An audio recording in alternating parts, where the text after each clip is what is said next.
Sanibonani bafethu, greetings. Today I'm coming live from Ekatle home, where I'm interviewing a local radio station, which is an online radio station, which goes by the name of Impendulo Yezwe. So stick around and hear their story, which how did they start, and what are their future dreams, why they chose this specific market of entertainment, which is media and radio.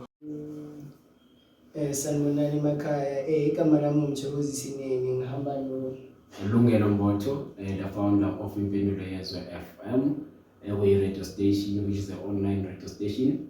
It's international online radio station. So we are based here in Katlehong Resource Center, la eRamkuno. Ngiyabonga bafethu ukukhuluma nani, ngiyabonga kakhulu. So ngicela ningitsheleni ukuthi impendulo yezwe, how did it come about? Iqale kanjani? Iqale iphi? Impendulo yezwe iqale lapha ngo-2021 ngalesikhathi bengisasebenza eKasi FM. So I told myself ukuthi I want to open my online radio station, which is engifisa kakhulu ukuthi ngi-empowerishe i-youth yase South Africa nasemhlabeni wonke jikelele. Njengoba uzwa negama lisho lithi impendulo yezwe, it means it answer of the nation. It means we are not just any radio station, njengamanye ama-radio station. So see radio station, which is we are here to say we are answering nations by empowering youth. And nokunye okubalulekile ukuthi uqala kwanje ukusho ukuthi yini yenze ukuthi iqale ngegama lenkosi uJesu Kristu waseNazaretha. If mawukhumbula liyasho iBhayibheli lithi uJesu uyena kuphela oyimpendulo yezwe elonakele. Hayi ngiyabonga mfethu. Shukuthi yini ujule kakhulu esontweni, uyasonta, indoda esontayo. Ngisindisiwe, ngimthanda kakhulu uJesu Kristu lenkosi nomsindisi. Ngiyamthanda, and that's why makukhulunywa ngempendulo yezwe, kwathi mako wathi impendulo yezwe vele ngicabanga yena uJesu Kristu, yabo, ngoba le vision uyena owangipha yona ukuthi okay, impendulo yezwe ayenze lokhu nalokhu. Njengoba i-radio station kunabantwana abancane abaculayo, kune-art group abaculayo, abanye abadensayo, yabo. So impendulo yezwe it's a huge project ebheke kakhulukazi ukusiza, ezothi izosiza ikakhulukazi emhlabeni wonke jikelele. Asithi eSouth Africa kuphela, asithi eKatlehong kuphela, but emhlabeni wonke jikelele. So mfethu ngicela ungitshele, umention ukuthi impendulo yezwe iqale while we were still working at Kasi FM. Before uqala eKasi FM, was it an online? Nalesikhathi usase-Kasi FM, or it became online after you left iKasi FM? Beyi online ngalesikhathi ngiseKasi FM. Bengivele ngifunda ukuthi kwenziwa kanjani mawuvula i-radio station, kwenziwa kanjani mawufanele ulondozane ukwazi ukuthi uba on air. So ngithe ngisazihlalele nje ofisini, ngayiqala ngakwazi ukuyifunda ukuthi okay, ngayenza yaba online yakhala music 2021. Ithe Mike sakhala music, ngabona ukuthi okay, le nto iyenzeka. Then kwaba kuthe makhamba isikhathi ngisakhona eKasi FM, because ngiqale khona ngiyeke khona eKasi FM ngo-2022. So kuthe makwenzeka izinto eziningi, ngabona ukuthi okay, vele lento ngiyakwazi ukuyenza lento, let me leave it, ngihambe ngiyokwazi ukuthi ngiqhubeke nempendulo yezwe. Uzivulele uyezenzele yakho full time. Yeah. Okay. Before uqala eKasi FM, before uspana eKasi FM, uyini into ekwenziwa ukuthi like uyakwenza ukuthi ujoin iKasi FM, like uthande i-radio? Why you choose i-radio? Abanye abantu bafuna bona ukupresenta kuma TV, and when you chose i-radio from i-community radio, and then now you've opened your own online radio station. Mina ukwami i-radio ngizange ishuze, iyona yashuza mina. I remember because ngiqale ukungena eradioini, uba ku-radio ngiqale 2014 back in Eastern Cape. Ngale ku-USR FM, kuthiwa i-Unitra Community Radio Station. unit esemthatha esemthatha yeah. Awufike kanjani eMthatha? Yeah. So bengihambe khona bengiye ngokufunda eMthatha bengifunda eWaterstones University i-Bachelor of Science ku-Physics with Chemistry. So I end up ngingakwazi ukuthi ngiqede i-Bachelor of Science ku-Physics ku-Chemistry ngenxa ukuthi i-radio yangishuza ngathi mase ngibona i-UCR mayiqala mayiqala se-approacha ngiqala ukuthi okay. Which year was that? It was 2015. Your first year uya e-UCR uyofunda e-UCR. Ewosu ngiqale ngo-2012. Okay. Ngathola i-radio ngathola i-radio 2014 between 2014 and 2015. Bese una 3 years Yeah, sengina 3 years. Okay. So I end up saying okay, I want to focus to i-radio station, i-radio. And I told myself 2015, ngalesikhathi mangiqala radio, ngathi one day I will own my own radio station. I told myself. Even now, I say call Impendulo Yazoo FM, and I still believe that Impendulo Yazoo FM is going far international. As Impendulo Yazoo FM, I believe that siya go international. Nizoya kude. Yeah. So mfethu yazi yami yabona no you are triggering me ungibuyisele ezilalini because i-UCR it's my home like yeah. I'm from Mthatha. Yeah. No mawuthi like ufunde khona so i-UCR ne it's usebenze khona from 2014 or 2013 ngibale 2014 yeah 2014 around August. Yeah, 2014. Wenza yipi show uma uqala? Ngale ngezindaba, ukufunda indaba zesiZulu. 2015, 2016, 2016 ngaba nenkinga yokugula. Ngaba nenkinga yokugula ekhanda yabo. So ngangabikho right yabo. But ke 2017 ngaphinda ngabuya uma kuphela unyaka ngo2017. So ngiqale lapho yona uthando lweredo lapho uqale khona yabo so because ngithema ngaqala ukufunda indaba mangifunda indaba ngaya ku show ngayenza ama shows ayikho show ngayenza breakfast show afternoon show midday zone so ayikho show ngayenza ngasebusuku I remember 2016 ngaza nominated for my Eastern Cape Music Awards.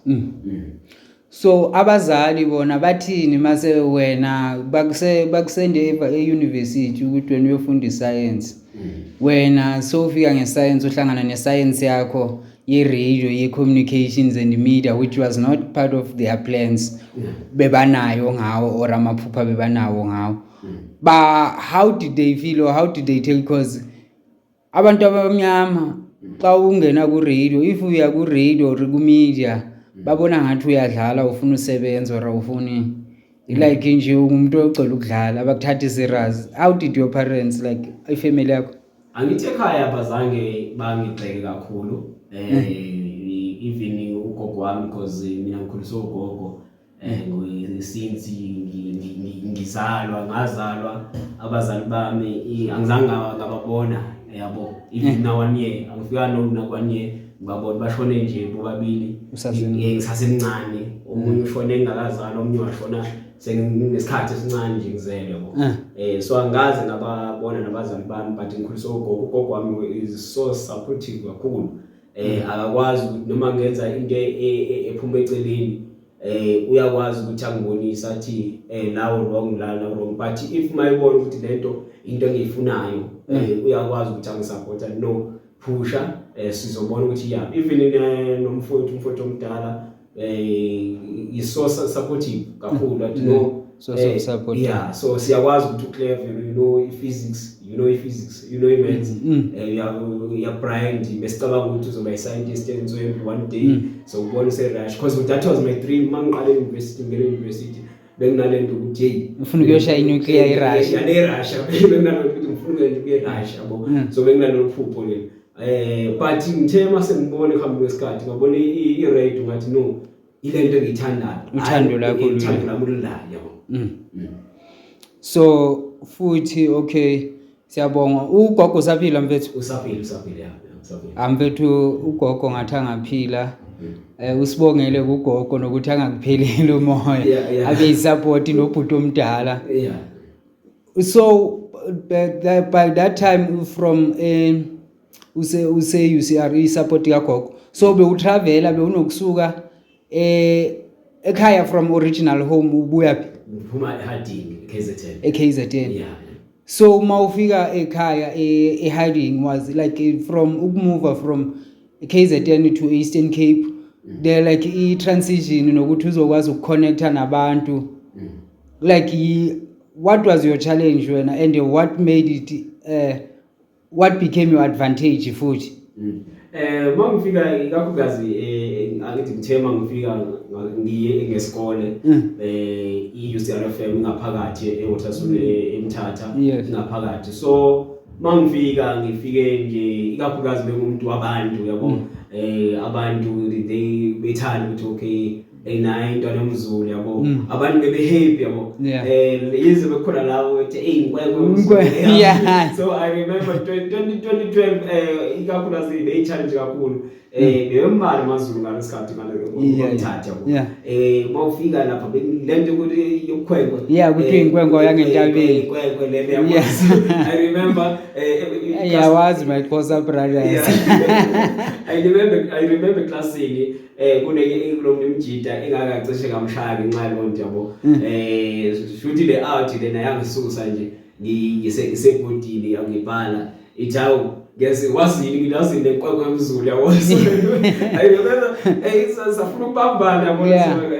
So but leyo nto leyo end up ukuthi amajida amaningi bemkhuza ukuthi hey yeke ukwenza lento indaba zokucwasana uyazi emaXhoseni lento yokucwasana ayikho kumnandi emaXhoseni, and kunalento yesupport eninga emaXhoseni kuyasupportana. So abantu abaningi become ukuthi okay awuthi hayi siyaxolisa le ndoda ngeyiphindi yenze kwaba mnandi, enjoy yabona eclassini everyone so we were like uzinto abazokukhumbula ngayo bazokuprotecta. Always they protect me.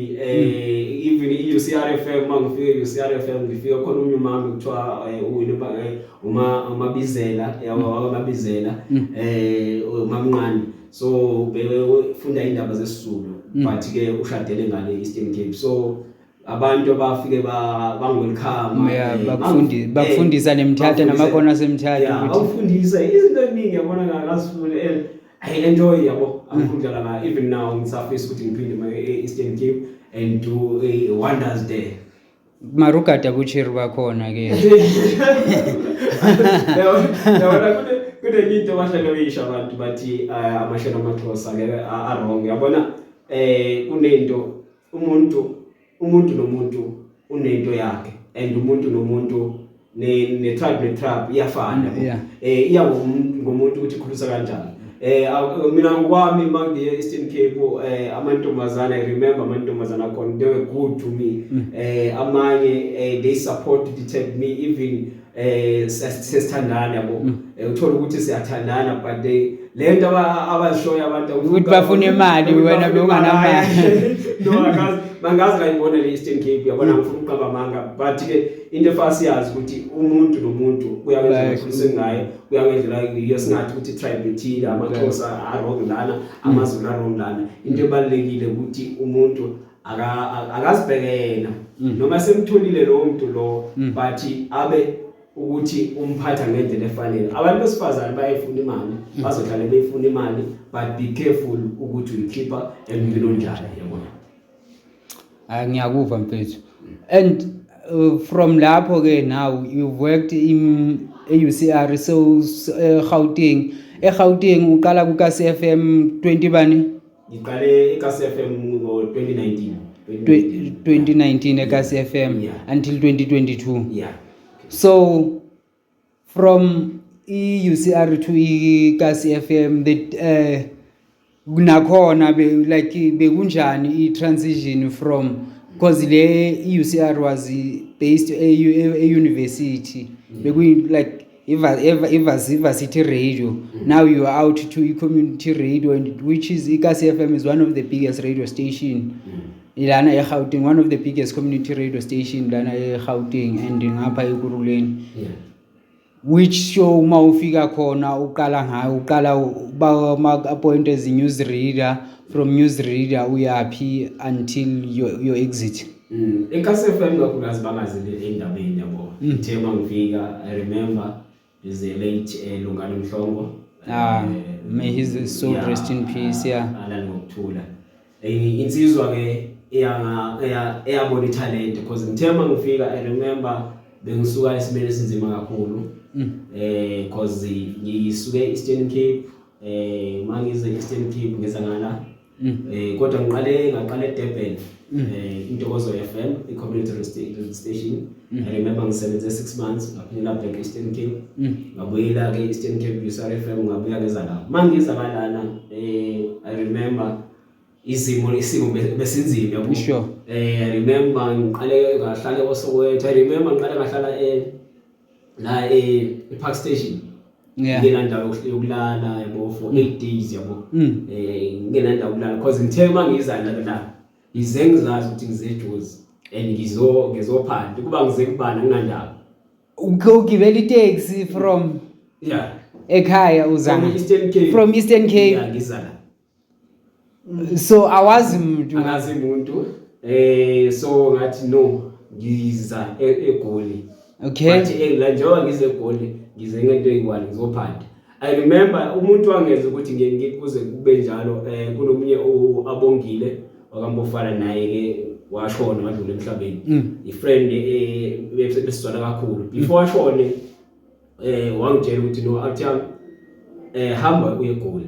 The only thing wena kumele uhambe eGoli, I know ukuthi uma ngasuye eGoli there are a lot of things ozokwazi ukuthi uzenze eGoli. I know ihustle yakho, I know clever bakho and nabo amajide bengisupporta kakhulu when it comes to lokungawaphi lo mjida lobe kahlala wase lo 60. Lokuhlangana naye kuphi eSiyalo unity esikolweni eWusu. Besifunda naye esikolweni yabo. Funda naye eclassini senze course eyiwala. And bazi ukuthi I was very clever yabo. I was clever nje. I was very clever and I was clever. So ezinye izinto besihlanganisa sisonke. But ngithema ngivela eRadweni wangisupporta kakhulu. Waqeda esikolweni then wathola umsebenzi. Thema ithola umsebenzi 2019. So wathi ndoda go uye eGoli. Nganginamali gave me imali 500 but no 9500 hambe eGoli. Ngina skasholo sokugqoka. I remember there is a Pamela Hlazo naye ubesebenza eSarafema. Wathi moto naye imali wago ophathe statue yabo. I remember omunye umonde sandlana naye besebenza eSarafema. Say not naye imali yahlanganiswa just engqondweni yami ngiyaphi eGoli ukuba ngembali awazi uzobona khona. Yeah, so ngasuka eGoli mangifika lana ngahlala ePark Station. Mangihlala ePark Station then but there was something hope enkulu ukuthi no zonke izinto zizoba right. Ngahamba ngaso ngathola umuntu wangisiza. I remember uKahleko namanje ngisalokhu ngimfuna ngoba wangithola. So sahamba sayohlala eSoweto. I remember masihlala eSoweto siqale sadayisa indozana intsango yebo. Dayisa intsango. Uyamazi lo kade awumazi nihlangane etown. Sahlangana etown wathi indoda ngizokusiza mangichaza isitori wathi ngizokusiza sahamba sayile entozini. Yena kubo kuseSoweto. KuseSoweto. Yena wayerentile eSoweto. But kubo kuseSoweto wayerentile ezomthu eMidrand. But kubo kuse Diepkloof. Okay. So because besebenza end of fire. But umsebenzi waphela. Aleso sikhathi hayi athi manje washo uphelele umsebenzi saqala sadayisa intsango. Sidayisa intsango thema sidayisa intsango saqala sekufanele manje sesidayisa ama drugs.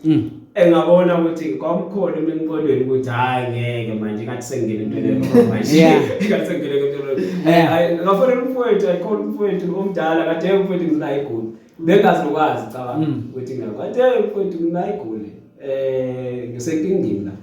Akunandawo yokuhlala and ngiyabona ukuthi manje sengizoqala ngenza into ezirong.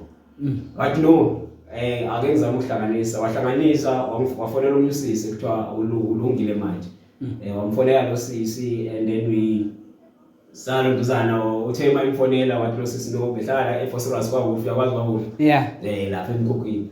So sithe masihlangana kanjalo ke semfonela wathi lo sisi hayi relax ikhona indawo ukuhlala ozayela into zene phosphorus ngasuka ke Soweto ngasuka cabanga ke besesenza imali ke lapha imali behlala ke because insango besidayisa and the streets asesokwethu into lentike lapho besigijima kwazi ukuthi hayi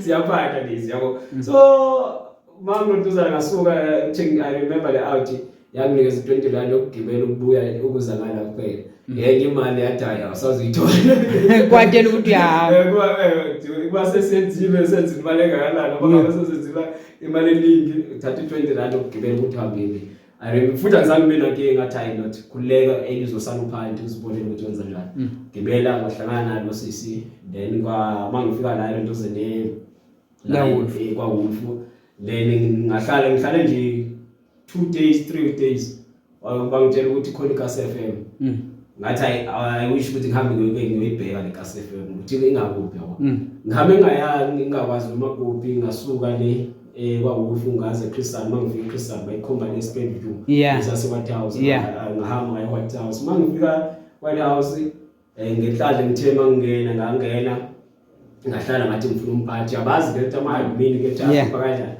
hayi umphathi wenze appointment ngathi no appointment angezanga but ngifuna umphathi ngizofuna umsebenzi kusanda akusenda ama-CV ima kancane yabona ngalesikhathi ngimangilonduzana ngifika lapha eKasi FM admin yawazi ke ama-admin ukuthi enzani ama-admin labantu abasebenza admin buza appointment unayo hayi akunayo so into engizoyifuna ngizofuna umsebenzi apply la hayi ngangaphethe CV yabo ngathi anginayo ne-CV so uthe lo sisi manje sangibuza lokho futhi kwakuthi hayi akekho umphathi yabo but ngithema ngiphuma kube khona umuntu usisi omemeza omisile wathi hayi ukhona umphathi nje wayongijikisa wabe khamba umhlongo yabo thema ikhamba umhlongo wathi hayi sondela uze ngala mangena ngaphakathi wathi angene e-ofisini angena wathi indoda ufuna ngamchazela isitori ukuthi no ngiphume radio lethini ngiphume USR FM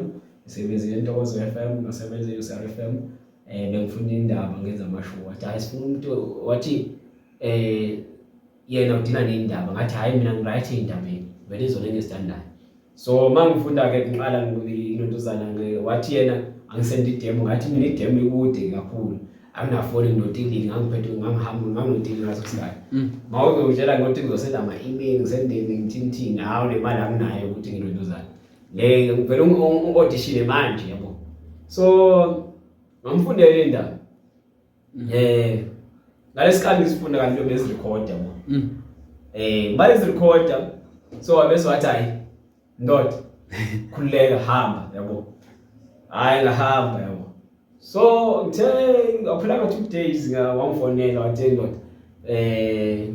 sicela uze ku training yabo so uzonginikeza probation ka 3 months yabo sibonile ukuthi you are capable ukuthi ungasebenza so I remember ngaqala ke ngalondozana ke ngaya emsebenzini so bangitrainer nakhona ukutrainer vele ngitrainwa ngento sengiyazi bese kusimule yabo so ngithema I remember first time ngifunda indaba it was Saturday lapha ekseni I remember bekusaturday bengene bekusunday bekusunday bengene omnye usisi uphumzile Mlangeni I hope you know uphumzile Mlangeni so I remember ngasuka ngonyawo I was late ngasuka ngonyawo kwa Wolf ngigijile yabo fangikhambe by 7:30 ngarana bafu ngafika ngijulukile 7:30 ngithema ngithi ngiyangena exactly ku 7:30 wangijikisa usisi wathi hayi so late yabo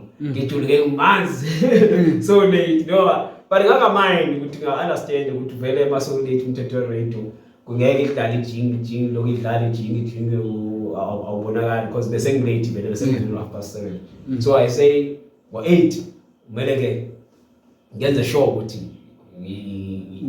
ngi-ready ngingalapho leso sikhathi indaba ngisibhalanga alungisa fast mhlawumbe beku-20 minutes bani ngalungisa fast ngazibhala zaphelela ngithema ngingena on air ngangena on air ngithema ngisifunda everyone wakhala ukuthi hey ndoda uthatha lo muntu yabo this guy uyafunda ngempela yabo. I remember kunomyo usebenze kaSFM kulibaka usebenze kaSFM. I remember ewakhala indoda udlala ngami lo ngikutrainer kanti wena ungakutrainer mina but I know Jayshaya. So because uyena ngimngenele so kwaqala lapho baqala abantu bangijwayele ukuthi okay this guy entsha ubotho impendulo yezwe yabo seyifikile. So ngaqala nga improve ngaqala futhi ngahamba even ama report kodwa isikhathi esiningi ngithola efieldini shama report ngithola ngoBoxback ngithola ngisengubhubhu yabo. So ngaqala ngajwayela abantu ngaqala igoli ngayijwayela yabo. Just imagine ukuthi ulondozana uyafika egoli uhlangabezana nezimo futhi awuholi yabo. Uyahamba nje ngapha nangapha. So abantu bangijwayela even le media baqala bangijwayela. So ngingena ngifika kanjalo kaSFM. Okay. Hayi ngiyabonga mfethu yabona le story sakho zithi. Like it's very interesting. Yeah. So from Mauvaya ufike 2019 ku kaSFM and then wavaya 2022 ne? Yeah. 2022 was it there was a year apho you've also after you left kaSFM you also operated on another online radio station for a few months if I'm not mistaken. Yeah. From lapho like kaSFM your exit of kaSFM to now the challenges and what have you learned radioing to now since now sovula impendulo yezwe and your dreams for future dreams and my aspirations. Yeah. Engakusho ke ikakhulukazi engikufundile since ngasuke kaSFM and ngiyajabula ukuthi I remember you wrote a story uphuma kwami kaSFM yabo. Ngiyajabula ukuthi le nto le yangenza ukuthi ngaphuma kaSFM yangisiza ukuze ngifunde okuningi yabo ikakhulukazi ku radio yabo ukuthi kwenzakalani kwi media industry yabo. So ngithema ngiphuma khona kaSFM ngaphuma ngavula radio iTech radio yabo. So masivula besivule kanti besiba yi4 siba yi4 but iplan bekuyami yonke into yami idea yami yabo. So sayivula siba yi4 and sayiregister nje namajidi ukuthi okay no asiyiphusheni le radio le vision yakho siyiphushi be right yabo. So masiphusha uyawazi ukuthi namajida kunamajida athanda ukuthi I understand into angayazi yabo. Noma uzama ukwabonisa ukuthi madoda lokho kwenziwa kanje hayi thina sikwenza ngokwethu.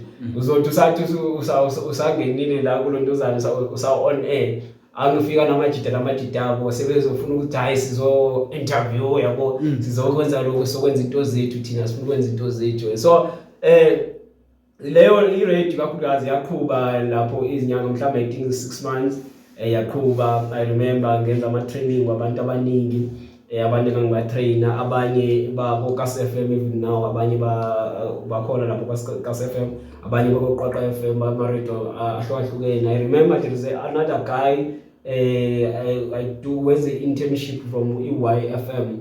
So abantu ekade ngibatrainer lapha but yasiza la because yangifundisa okuningi. Ngithese kulondozana seyiphelile yona iTech radio.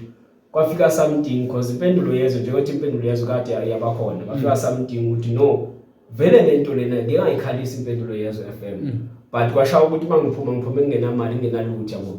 So angenze sure ukuthi ngibuyela ku vision kaNkulunkulu ngenze le vision kaNkulunkulu because impendulo yezo for a vision kaNkulunkulu ukuthi okay asifike ezweni ukuzodevelopa abantu abasha ukuzodevelopa umhlaba wonke jikelele. Ingakho ngithi ikakhulukazi kulesikhathi ngekusona okwamanje asikakabe right yabona office lethu sizazama ukuthi silondozane in partnership with iKatlong Youth Office umfowethu Julela. So sisazama ukuthi sikwazi ukuthi siyikhulise impendulo yazo yafam iye phezulu yabo. So iphupho lami ukuzibona impendulo yezwe ikhula iya international. As ubonile mhlawumbe like ama-interviews esinawo uPendulezo FM, we have lot of big interviews esesiwenzile, the likes of Rico Madlingozi, the likes of Bethusile Mcinga, the likes of Peter Pham. Do you know that? Yeah. That China's guy actor yase Vietnam, he's America even now. So we have big interviews. Yeah, international artists.